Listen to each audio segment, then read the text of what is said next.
Hodnotím cesty, ako dokážete získavať klientov v roku 2026. Ako prvé, billboardy. Absolútne vyhodené peniaze, nedá sa to ani len trackovať. Pokiaľ nie ste McDonald's alebo Coca-Cola, tak to určite nerobte. Ďalšie, letáky v schránke.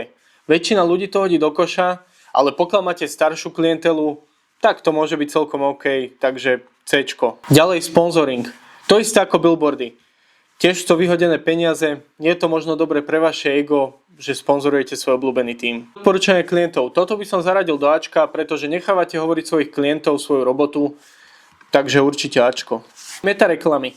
Metareklamy, pokiaľ viete, čo robíte, tak si to určite oplatí Ačko. Profil vašej firmy na Google. Prináša to klientov zadarmo, pokiaľ to máte dobre nastavené a váš profil je lákavý pre klientov, takže určite Ačko. Cold calling. Veľa ľudí sa toho bojí, ale keď viete, čo robíte, tak to je jasné Bčko.